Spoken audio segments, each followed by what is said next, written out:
Je suis ravie de vous accueillir pour cet atelier sur la thématique de la négociation de salaire. Dans le cadre de cet atelier, les questions et les réponses que vous allez poser, vous allez peut-être les voir uniquement à la fin de la présentation ou pendant la présentation à la fin de chaque partie. On va sélectionner les questions. Tous ne seront pas affichés, donc ne vous frustrez pas, pardon. On y répondra soit à l'écrit, soit à l'oral.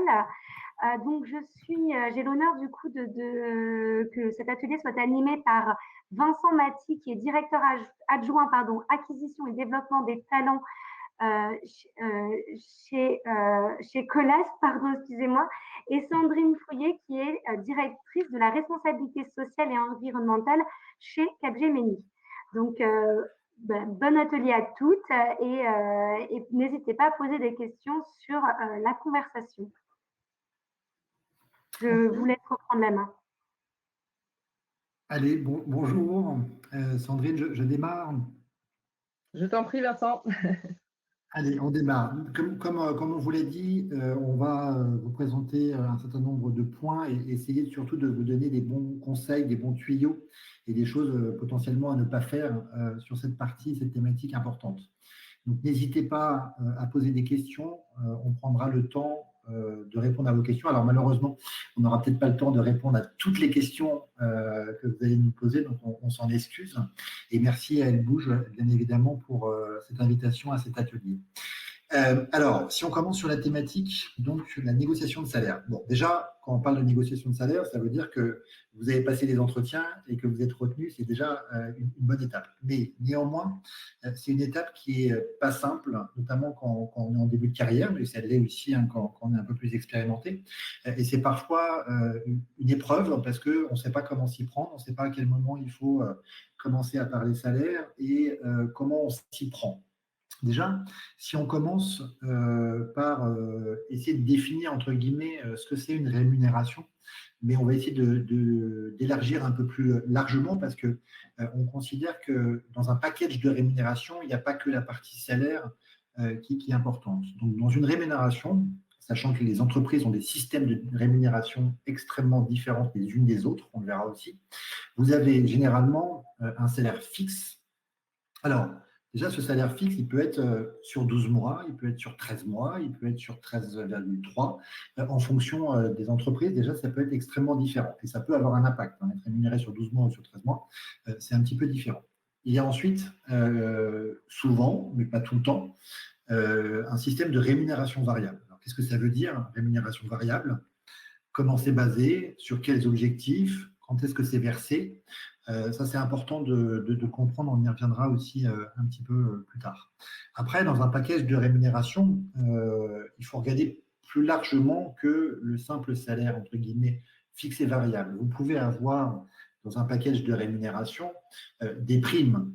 Il peut y avoir, dans certains environnements, c'est le cas dans le BTP, des primes de vacances qui sont versées. Il peut y avoir des primes d'intéressement, de participation dans un certain nombre d'entreprises en fonction de leur taille.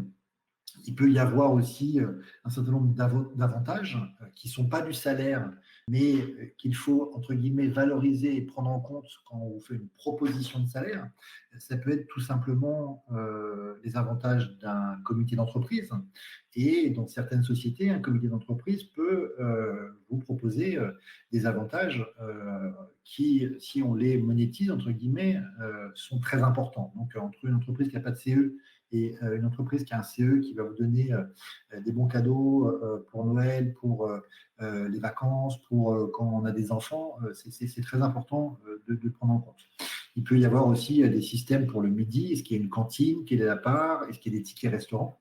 Bref, la simple rémunération, ça c'est important de noter, elle ne concerne pas que un salaire fixe, même si très souvent, dans certaines entreprises, elle peut être que composée d'un salaire fixe. Donc, attention, quand vous allez être en discussion, en contact avec une entreprise à un moment donné, de bien essayer de comprendre, de prendre le temps. C'est pas toujours simple. Quand on n'a pas l'habitude, c'est toujours compliqué. Attention aussi, quand on vous parle de rémunération, certains peuvent parler de brut ou de net.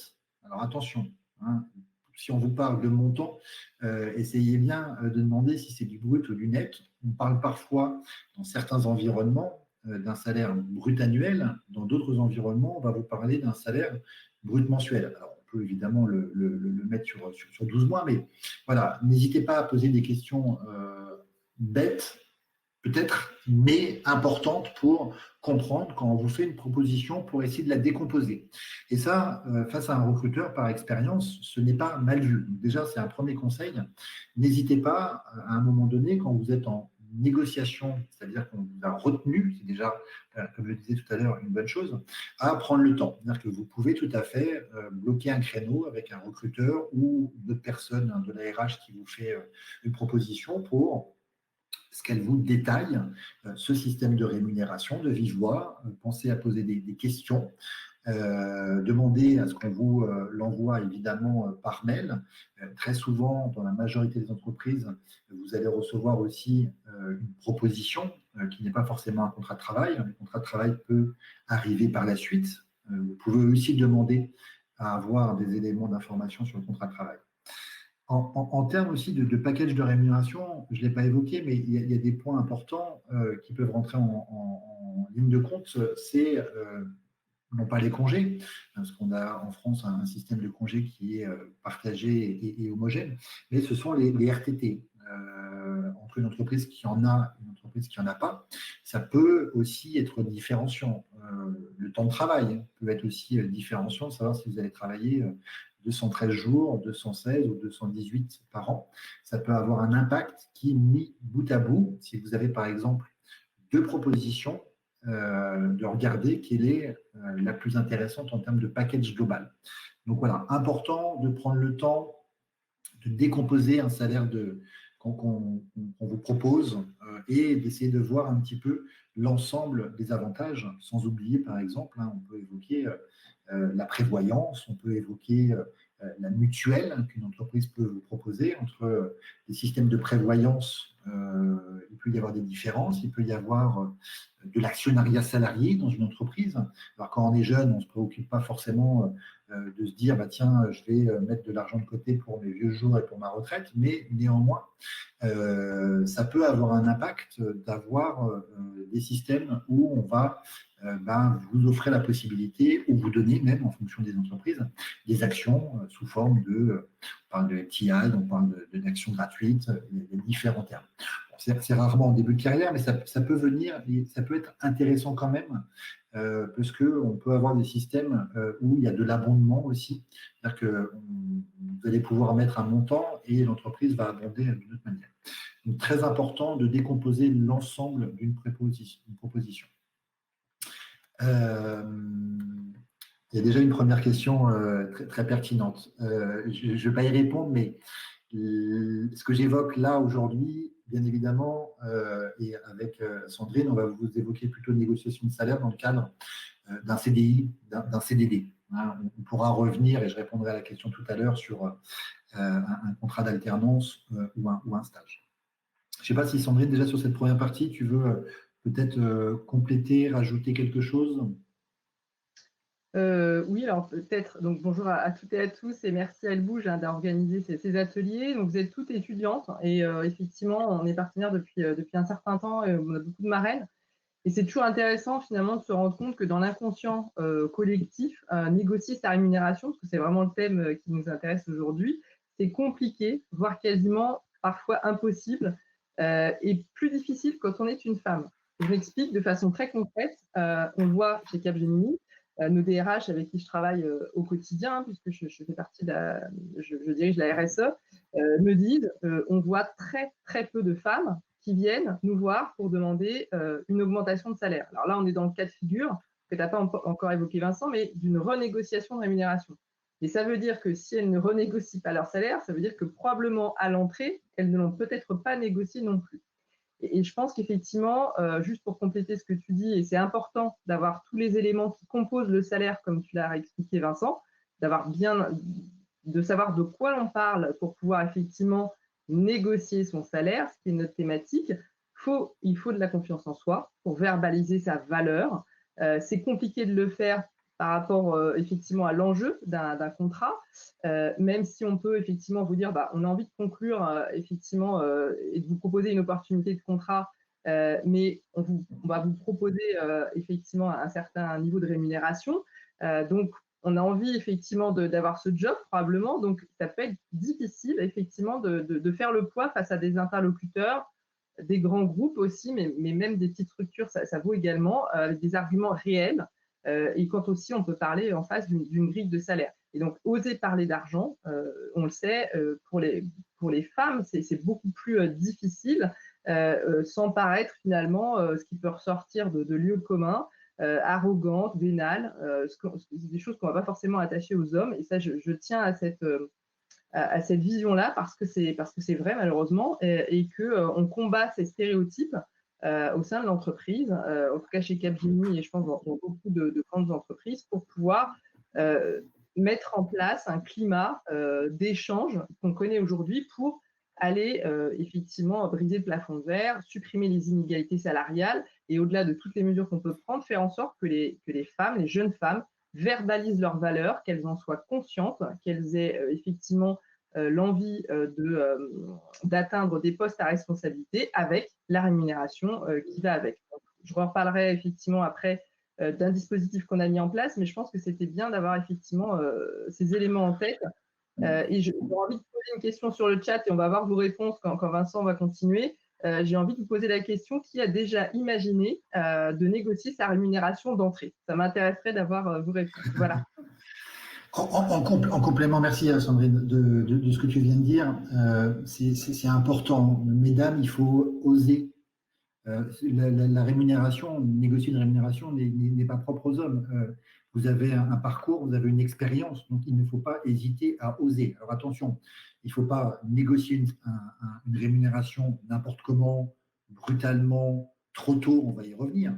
Mais une entreprise qui veut vous recruter, déjà il faut savoir si ça vous intéresse. Et si ça vous intéresse, il va falloir rentrer dans une négociation.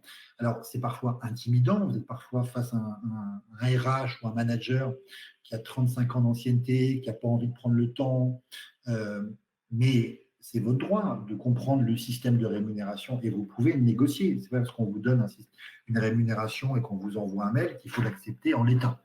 Donc, c'est très important de prendre le temps déjà de comprendre le système de rémunération dans l'entreprise qui souhaite vous recruter et de poser les bonnes questions, voire de négocier. Il y a déjà une deuxième question, et c'est une parfaite introduction au point suivant, c'est à partir de quand et quels sont les conseils un peu pratiques on commence à négocier son salaire.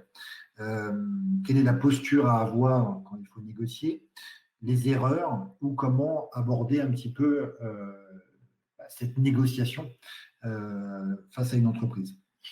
Généralement, dans un processus de recrutement, alors tous les processus de recrutement ne sont pas identiques, fort heureusement, mais assez tôt, un recruteur, soit en préqualification téléphonique, soit en entretien, voire un manager, vont vous poser la question de la rémunération.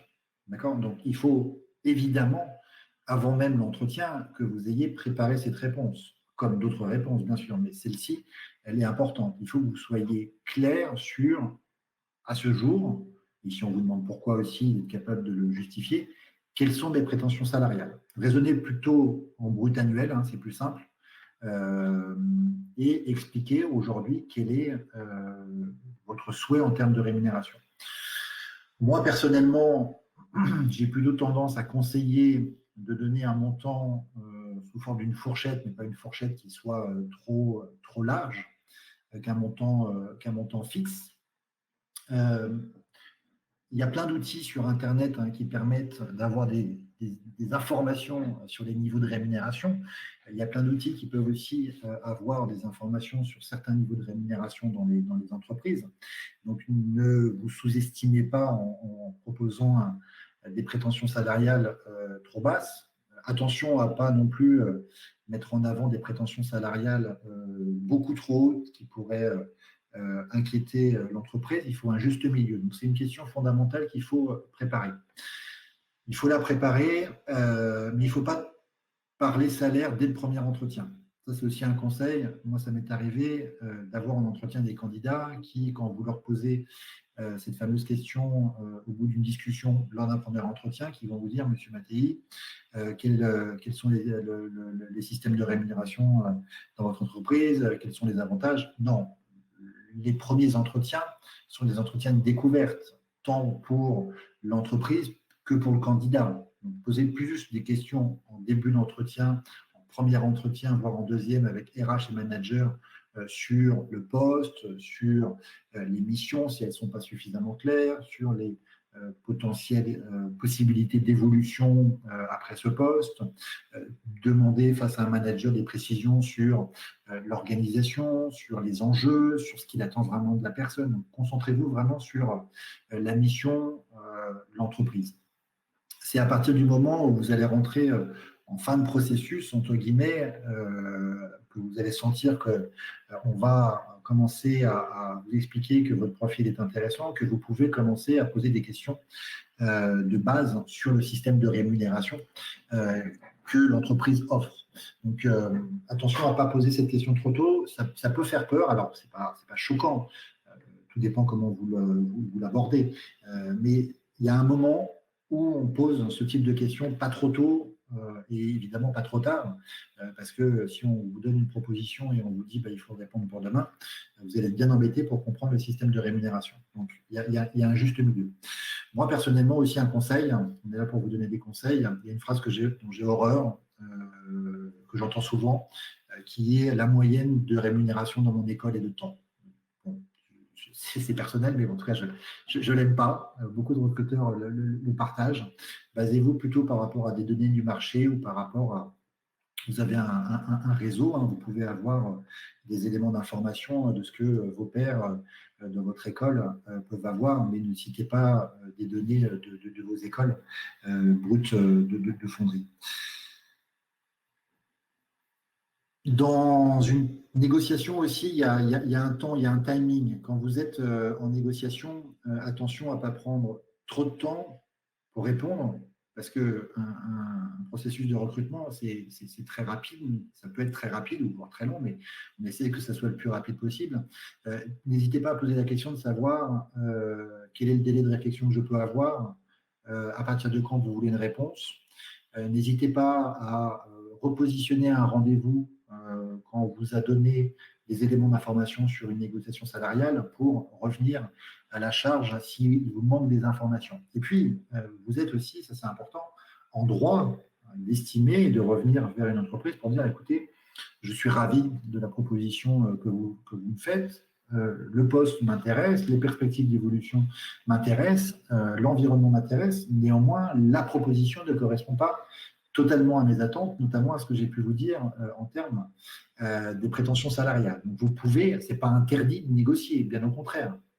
Ça, c'est important d'avoir en tête. Alors, n'allez pas demander sur un brut annuel de 12 mois 50 000 ou 100 000 euros, parce que ça ne passera pas, très clairement, mais vous pouvez, vous êtes en droit de négocier. Et même, je dirais, pour certains types de postes, moi, personnellement, si certains candidats ne négocient pas, ça m'intrigue toujours un peu, personnellement. Donc, c'est une sorte de rituel. Parfois, l'entreprise n'a pas de marge de négociation et vous le dira. Parfois, elle en a une. Elle se donne le droit d'en avoir une parce qu'elle sait qu'il va y avoir un moment de négociation. Mais voilà, vous êtes en droit de négocier. Alors, il faut le faire encore une fois intelligemment.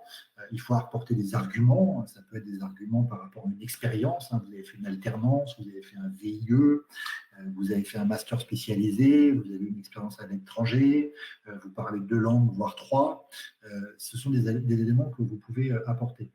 Comme l'a dit Sandrine aussi, dans beaucoup d'entreprises en France, pour des postes de jeunes diplômés, la négociation est parfois un peu compliquée parce que les entreprises ont des grilles. Malheureusement, dans le système français, on a des grilles parfois même par rapport à des écoles.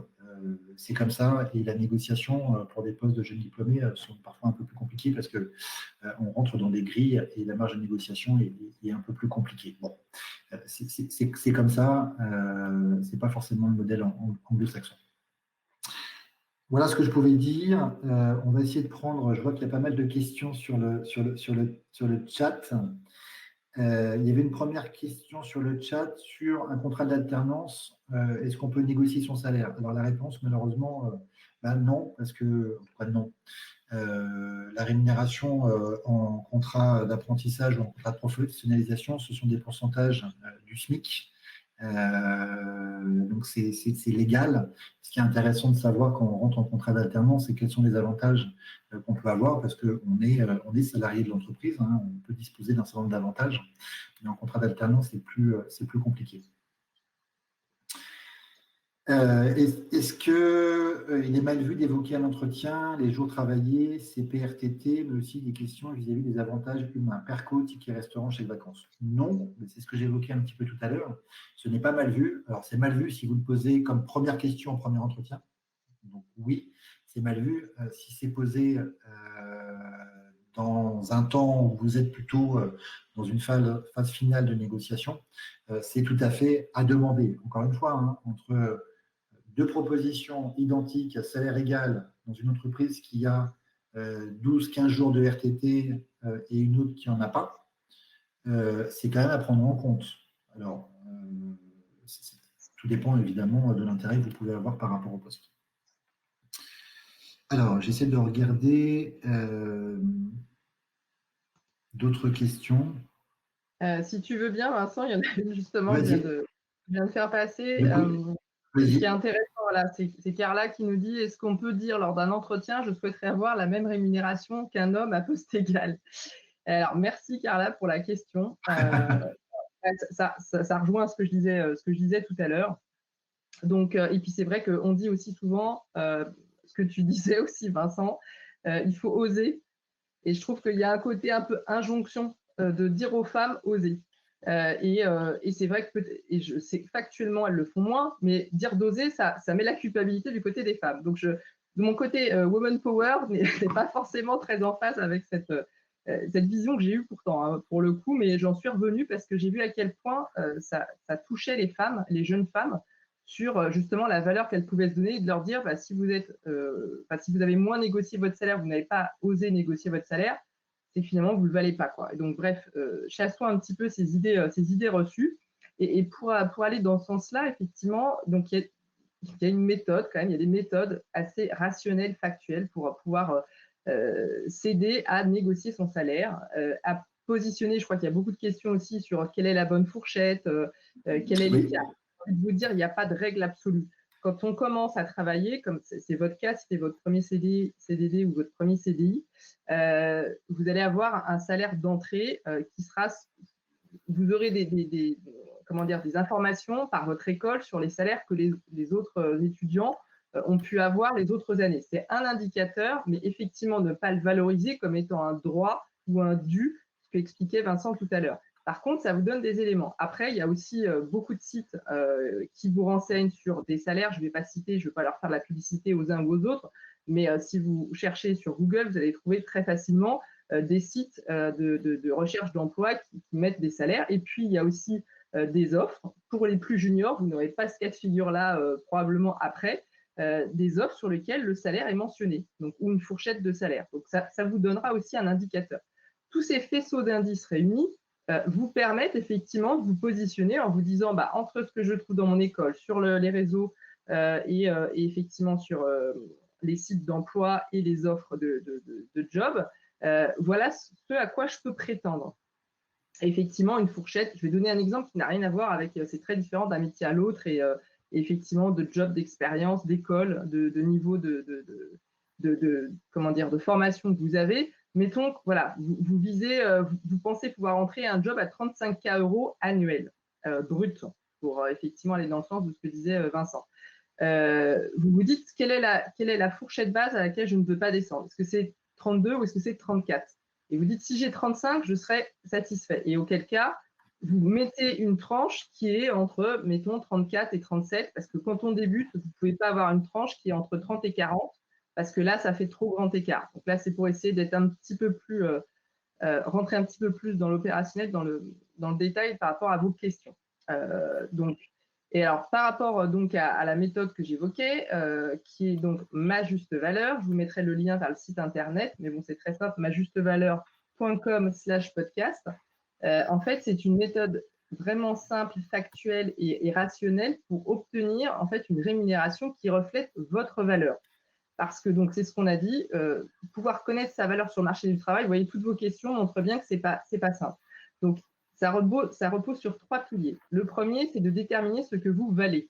Donc on l'a dit, cherchez votre valeur en fonction des différents sites, toutes les informations, les sources que vous pouvez croiser. Ensuite, c'est ce que j'ai évoqué aussi, le deuxième pilier, c'est de déterminer ce que vous voulez. Donc là où vous ne voulez pas descendre, vous fixez une limite et vous dites, quel que soit le job, je descendrai, si je veux 35, je ne descendrai pas en dessous de 33 ou 34 K annuels brut. Et donc d'avoir aussi votre fourchette haute en tête. Et donc d'utiliser aussi le levier des avantages en nature. Comme l'a évoqué Vincent, il y a plusieurs choses qui rentrent dans la rémunération. Ce n'est pas que votre fixe. Donc, soyez attentifs et attentives à ça. Ça peut être des avantages en nature, des congés, enfin tout ce qu'a rappelé Vincent, je ne vais pas le répéter. Et ça, c'est super important parce qu'on peut comparer une offre d'une petite entreprise, et ce n'est pas pour du tout dire qu'il n'y a pas d'opportunité sympa auprès des petites entreprises, mais oui, c'est vrai que dans les grandes entreprises, il y a aussi beaucoup d'avantages à côté.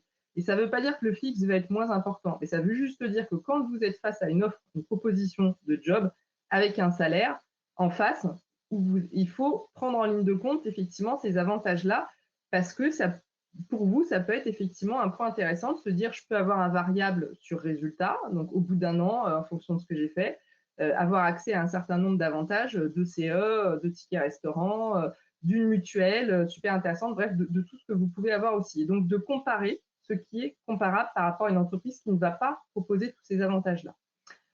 Après, il y a d'autres choses qui rentrent en ligne de compte. Typiquement, chez Capgemini, on a un programme, Women at Capgemini, qui permet effectivement aux femmes, on attire des talents parce que c'est notre volonté que les femmes rejoignent les métiers du numérique, qui permettent de vous former aussi quand vous êtes au sein de l'entreprise avec des formations spécifiques sur le leadership, la prise de parole en public, et tout un tas d'actions aussi qui vont permettre de vous mettre en valeur, comme le trophée des dames de pique qu'on a mis en place et qui permet de valoriser nos talents féminins autant en interne qu'en externe. Et c'est ça aussi qui va faire la valeur de votre trajectoire professionnelle au sein de l'entreprise. Donc, si vous prenez bien en compte ces éléments-là, il faut bien connaître l'entreprise qu'elle propose, donc il faut bien vous renseigner sur les réseaux sociaux, poser les questions lors des entretiens auprès des interlocuteurs que vous avez en face pour qu'ils puissent vous nourrir de tous ces éléments-là. Et donc, pour revenir et terminer sur l'outil Ma Juste Valeur, dont on est partenaire, qu'on a lancé il y a 1 an, c'est un outil qui permet effectivement d'appréhender de façon très factuelle sa valeur, avec l'ensemble des éléments que je vous ai donnés. C'est un outil, des podcasts, 14 épisodes à écouter dans l'ordre, qui sont disponibles sur toutes les plateformes de streaming, Spotify, Deezer, Apple Podcasts, SoundCloud, etc. Vous retrouverez cette méthode effectivement disponible en le suivant et ça va vous aider à verbaliser, à formaliser votre valeur et au moment clé où on va vous demander vos prétentions salariales, d'avoir la réponse, l'aplomb, la bonne posture pour pouvoir être, j'ai envie de dire, droite dans vos bottes et d'assumer votre valeur. Parce que c'est en fait ça qui est important, c'est aussi la posture. Et comme le disait Vincent, un interlocuteur en face, qui soit DRH ou qui soit manager opérationnel, peut peut-être s'interroger sur le fait que vous n'allez pas chercher à négocier ou vous n'allez pas proposer vous-même de fourchette de prétention salariale et de se dire, bon, finalement, ça n'a pas d'intérêt pour cette personne-là. Et c'est en ça que ça peut-être vous suivre, même si on vous dit OK dans l'entreprise, ce serait dommage. Et je réponds en même temps à une question qui a été posée pendant que Vincent partageait des informations sur le fait, est-ce que mon salaire d'embauche, s'il est trop bas, ça va me suivre après? Le problème, c'est un peu ça aussi. C'est-à-dire que oui, vous aurez des occasions de renégocier votre rémunération, bien sûr, en fonction d'une prise de responsabilité sur un projet, d'avoir eu des résultats extrêmement positifs sur l'année, des feedbacks aussi de personnes avec lesquelles vous allez travailler, pas forcément dans votre équipe, mais aussi en dehors de votre équipe. Tout ça sont des éléments factuels à collecter au fur et à mesure de l'année pour factuellement valoriser ce que vous valez dans l'entreprise, l'apport que vous avez eu et pouvoir le verbaliser facilement. Mais si effectivement vous partez d'un salaire bas, c'est-à-dire que ce fameux exemple que j'ai donné, je ne voulais pas en dessous de 34 et moi je vise 35-36 K annuels bruts, si vous avez accepté 30 ou 32, le problème c'est que oui, vous allez partir de là et que avoir des augmentations régulières après dans l'entreprise, ça peut peut-être être plus compliqué. Et quand bien même aujourd'hui, on a des accords que l'on signe, accords égalité femmes-hommes, avec les partenaires sociaux en collaboration pour des rééquilibrages, des augmentations de salaire. Pour les femmes, on y est très vigilant. Si on a 94 sur 100 à notre index égalité Pénico, c'est bien parce que l'écart salarial est mineur et il va bientôt aller même d'ailleurs en faveur des femmes. Donc, ce qui est assez, à force de retravailler ça, c'est effectivement, ça peut être l'écueil dans l'autre sens. Mais j'ai envie de dire, quand on y sera et depuis longtemps pour les femmes avec un écart de salaire en faveur des femmes, je pense qu'on pourra attendre quelques années avant de voir, on retourne dans l'autre sens en faveur des hommes. Bref, tout ça pour vous dire qu'effectivement, n'acceptez pas un salaire trop bas parce qu'effectivement, dans la même entreprise, malheureusement, ça peut peut-être être plus long pour que vous arriviez à la rémunération que vous attendiez ou que vous êtes en droit d'attendre après 2, 3 ou 4 ans d'expérience. Donc ça, c'est extrêmement important, même pour vous-même, hein, pour votre propre valeur négociée. Je vais juste vous partager une petite anecdote qui est celle de mon début de carrière, donc il y a quelques années quand même, où voilà, j'avais un poste de chargé d'études et je m'étais dit en avance, voilà, qu'est-ce que je voudrais comme rémunération. Et il se trouve que le DRH donc m'a dit c'est super, on a envie de vous embaucher. Voilà, j'avais eu beaucoup d'entretiens, donc c'était quelque chose, un parcours quand même de recrutement qui était assez long pour un poste quand même junior. C'était mon premier CDI. Et donc il me fait une proposition qui est inférieure au montant que je m'étais fixé. Donc voilà, il avait énormément d'expérience, voilà, il était un peu intimidant et moi j'étais toute jeune, hein, j'avais 22, 23 ans, donc je me suis dit si j'ose pas maintenant, j'oserai peut-être jamais ou ce sera encore plus difficile. Donc je lui ai dit, bah, je ne m'attendais pas à ça, je m'attendais à plus et je lui ai donné quelques éléments factuels et je lui ai dit, voilà, moi j'imagine cette rémunération, parce qu'on ne l'avait pas verbalisé avant, et donc je lui ai donné une fourchette qui était au-dessus. Et il a tiqué, il m'a fait comprendre les grilles de salaire, etc. Les grilles de salaire, non, la question a été posée, on ne les communique pas, on ne communique évidemment pas ça. Maintenant, il y a des grilles et puis il y a aussi ce que vous pouvez prétendre et ce que vous pouvez avoir. Je ne dis pas que vous allez avoir plus que la grille, mais en tout cas, si vous le pensez vraiment, moi je pense que ça vaut le coup d'essayer. Et tout ça pour dire qu'il a accepté, et donc il a accepté une rémunération supérieure à ce qu'il m'avait proposé. On a un peu coupé la poire en deux entre ma fourchette haute et sa proposition, et j'ai eu au milieu. Et j'étais super contente d'avoir eu cette rémunération-là. J'ai pris mon poste. On était 2 chargés d'études. Moi, j'étais junior. Hein, j'avais quelques 2 années d'expérience en CDD avant, donc je ne partais pas quand même de rien. Et puis beaucoup de stages et des diplômes. J'étais bac+5. Et j'avais un collègue masculin qui avait le même poste que moi, qui ne faisait pas plus que moi en termes de périmètre, qui avait les mêmes responsabilités. Par contre, il avait plus d'expérience. Et on sait qu'évidemment, l'expérience vaut dans un salaire. Donc, c'était logique qu'il soit payé plus que moi, on est d'accord. Par contre, il m'a donné son salaire. Et il m'a donné son salaire, il était payé le double de ma rémunération, sachant qu'il avait 3 ans d'expérience de plus que moi. Donc là, je me suis dit, mince, j'ai négocié ma rémunération. Et au final, je me rends compte que la personne qui fait le même job que moi, avec 3 ans d'expérience en plus, est payée le double. Comment c'est possible? Je pense que ça m'a suivi beaucoup dans ma carrière et de me dire, bah, j'ai beau avoir négocié, je pense qu'il faut vraiment avoir en tête des éléments très factuels pour négocier sa rémunération. Parce que voilà, dans cette entreprise-là, je suis restée quand même un petit peu, mais j'ai toujours eu ce sentiment, entre guillemets, et je vais être honnête, hein, de m'être fait avoir, parce que je me suis dit, on n'aurait pas dû me proposer si bas, c'est pas normal, quoi. Voilà, tout simplement. Donc je pense que du coup, avoir vraiment un discours posé, serein sur la rémunération, c'est pas facile, hein, j'entends bien, mais et utiliser vraiment cet outil à juste valeur qui vous donne des tips pour vous faire comprendre ce qu'est la rémunération, comment vous pouvez la demander, sur quoi vous pouvez vous appuyer. C'est 14 épisodes en podcast, vous les écoutez aussi donc sur les plateformes de streaming dès que vous avez un petit peu de temps, et vous les réécoutez également. Je peux vous assurer que ça va vous donner le power pour pouvoir aller chercher la rémunération que vous attendez. Donc voilà, je vais vous mettre le lien sur le chat et je laisse Vincent poursuivre sur les questions peut-être. Oui, et une expérience aussi personnelle, pardon. Moi, quand j'ai démarré ma carrière, c'était un marché très compliqué. Je suis passé par l'intérim. Je n'ai pas osé négocier mon salaire et On m'a proposé un salaire, j'ai accepté sans négocier, j'aurais peut-être dû à l'époque. Et quand je suis arrivé, j'ai en effet remarqué qu'un certain nombre de collègues avaient des rémunérations très différentes, sans doute parce qu'ils avaient osé négocier et qu'il n'y avait pas de cohérence. Maintenant, dans la majorité des entreprises, on essaye d'avoir quand même, j'espère, une cohérence des salaires. Mais bon, voilà, c'est des petites histoires comme ça qui vous montrent qu'il faut négocier. Vous voulez dire quelque chose, pardon, Chloé?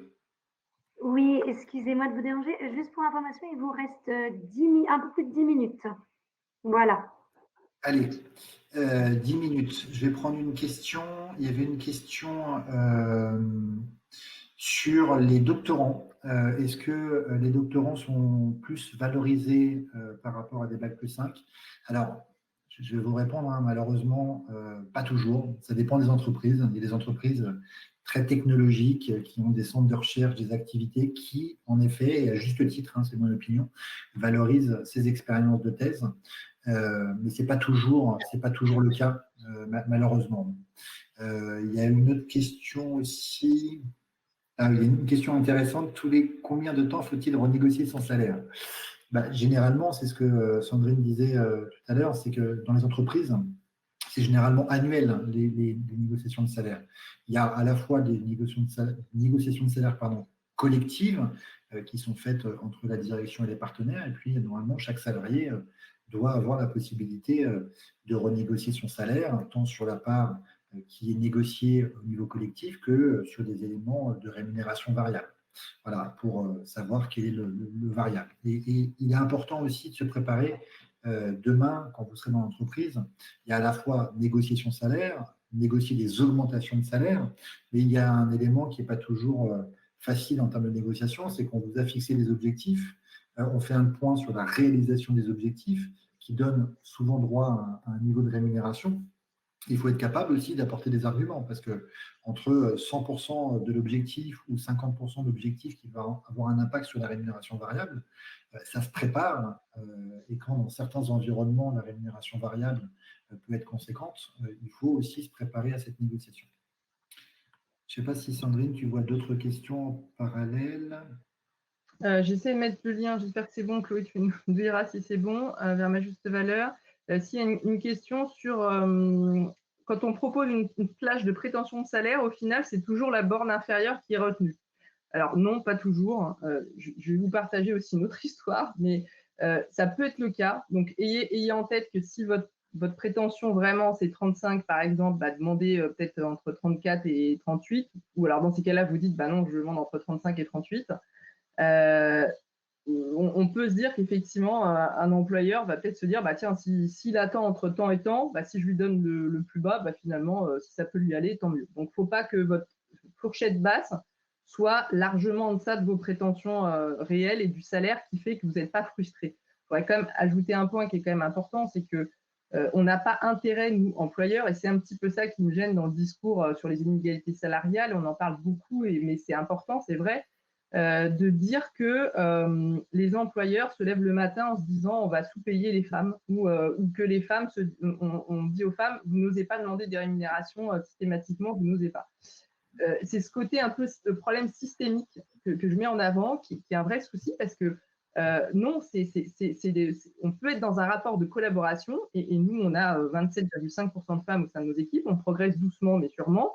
Et on a envie de garder nos talents féminins. Moi, je n'ai pas envie qu'une collaboratrice arrive chez Cap et qu'elle soit déjà frustrée de sa rémunération parce qu'on sait très bien qu'à un moment donné, si ça reste comme ça, elle va s'en aller. Donc, ce n'est pas l'objectif d'avoir des campagnes de recrutement et c'est vrai qu'on fait énormément d'efforts pour recruter des talents féminins. Si c'est pour que derrière, vous ne soyez pas contente de votre job et de vous penser au quotidien que effectivement, vous n'êtes pas assez payé. Et parce que ça va vous démotiver et que voilà, donc ça peut arriver qu'on arrive à un salaire un peu inférieur. Il y a des rattrapages qui se font et heureusement, c'est tout ce que les grandes entreprises arrivent à mettre en place et c'est très bien comme ça, mais il faut que ça vous convienne, quoi. C'est clair, il faut faire le bon choix. Et juste pour la petite anecdote là-dessus, c'est que pendant ma carrière, à un moment donné, donc autour de ma maternité, on va dire, j'ai été licenciée parce que j'étais jeune maman. Je suis allée dans les prud'hommes, je vais faire court et mon licenciement a été reconnu effectivement illicite. Donc, ça m'a pris 3 ans et beaucoup d'énergie et beaucoup de voilà, il y a eu beaucoup de retours là-dessus, mais ça m'a appris effectivement à dépasser tout ça et à me dire, j'ai vraiment plus envie de recommencer là-dessus. Et quand j'ai eu effectivement, quand j'ai trouvé du travail assez vite après, un premier job qui m'intéressait, mais pas plus que ça. Et après, j'avais beaucoup d'attention sur une opportunité. Voilà, j'avais beaucoup d'attentes sur cette opportunité. C'est un petit peu ce que je vous disais au début. J'avais vraiment envie du job et j'étais prête à faire des efforts sur la rémunération parce que je voulais vraiment ce job. Et donc, quand il a s'agi effectivement, quand la RH m'a dit, bah voilà, quelles sont vos prétentions, et j'ai donné une fourchette de salaire, bah là, j'étais en deçà de mes réelles prétentions et je pense de ma réelle valeur. Et la RH m'a dit, non, bah là, avec votre niveau d'expérience, je vais vous proposer plus que votre fourchette. Donc, vous voyez que tout arrive. C'est que vraiment, il ne faut pas penser que les employeurs se lèvent le matin et se disent, voilà, je vais essayer de me faire de l'argent sur le dos des salariés. Enfin, il faut arrêter dans cette vision trop de conflit et de se dire que voilà, on a intérêt à faire en sorte que les collaborateurs se sentent bien.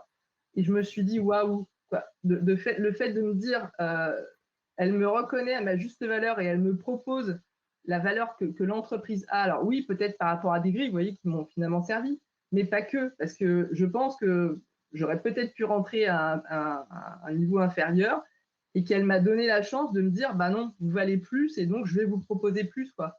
Donc ouais, ça va être plutôt telle fourchette et c'était au-dessus. Et donc après, quand je suis arrivée au niveau final, effectivement, avec le top manager, on va dire, et ben, je me suis fixée sur cette nouvelle fourchette plus haute. Et effectivement, j'ai eu bien plus que, enfin bien plus, j'ai eu en tout cas une belle avancée par rapport à ce que j'avais proposé. Et je me suis sentie super en confiance avec l'entreprise. Donc voilà, soyez consciente de ça. C'est juste un partage d'expérience, ça n'en fait pas une règle absolue. Mais pour pouvoir effectivement vous donner la pêche et surtout vous dire c'est positif de parler de son salaire. Ça va vous suivre pendant longtemps et c'est votre parcours, donc faites ce que vous en avez envie. Mais effectivement, faites attention à bien poser les choses avant pour vous et par rapport au marché. Il y avait quelques questions aussi sur la fourchette. Quelle est la bonne fourchette? Tu as parlé de 35-38. Il n'y a pas de bonne ou mauvaise fourchette. Ça peut être, moi j'aurais tendance à dire qu'en donne une fourchette, ça peut être maximum un écart de 5 000 euros. Il y a une question aussi sur est-ce qu'on peut préciser que la prétention reste négociable? Oui, on peut évidemment le dire. Attention à ne pas laisser entendre que vous êtes à l'écoute de la proposition la plus basse. Dans une négociation, il y a à un moment donné une sorte de rapport de force intelligent. Sandrine l'a dit tout à l'heure aussi, vous pouvez demander une rémunération supérieure, l'entreprise va revenir vers vous et va vous dire, bah, écoutez, on ne peut pas aller jusque-là, mais on essaie d'aller vers vous. Donc, chacun fait un bout du chemin. Et ça, c'est souvent des choses qui peuvent arriver également en négociation, c'est-à-dire qu'on ne va pas toujours obtenir la rémunération qu'on a demandé. Attention aussi, on l'évoquait tout à l'heure, ce n'est pas parce que c'est l'entreprise qui vous paye le mieux que c'est l'entreprise chez qui il faut aller.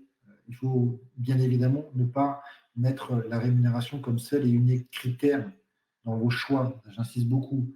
Le poste, la mission, l'entreprise, les perspectives d'évolution, le feeling, le contexte, c'est très important. Parce que être un mercenaire sur le marché, ça ne sert pas à grand-chose. Et si vous êtes dans une entreprise parce que la rémunération a été largement supérieure, mais que la mission ne va pas vous intéresser d'avance, bah, dans quelques années, vous allez vouloir changer. Donc, c'est important aussi de l'avoir en tête, je trouve.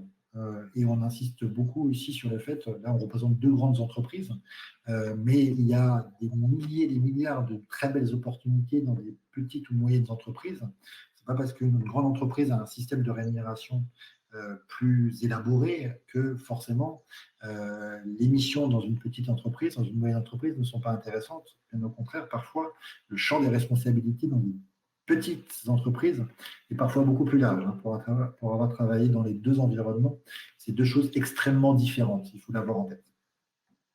Voilà. Je ne sais pas, Chloé, si on a encore du temps pour les questions ou pas. Ou si c'est 4 minutes. 4 minutes. Pour répondre à 1 ou 2 questions, n'hésitez pas. Alors oui, il y a une question intéressante de Marion, je la fais basculer là, sur dans le cadre d'une embauche après un stage, est-ce qu'il y a des arguments à mettre en avant lors de la négociation? Alors oui, oui, parce que vous avez fait une sorte de pré-période d'essai. Alors évidemment, on peut pas, vous aurez quand même une période d'essai dans votre CDI, mais par contre, ce que l'on peut faire, et c'est vrai qu'on le fait assez régulièrement chez nous à Capgemini aussi, pour les alternants également, il y a beaucoup d'embauches de transformation en CDI ou en CDD, c'est plus rare, mais en tout cas en CDI derrière un stage ou une alternance. On valorise aussi le temps que vous avez passé chez nous dans le cadre de votre ancienneté. Et c'est pas anodin quand on est dans une grande entreprise parce que si vous avez fait 1 an d'alternance, bah, vous avez déjà 1 an d'ancienneté quand vous entrez en CDI. Et donc, ça veut dire que vous pouvez prétendre à des avantages au niveau du CE.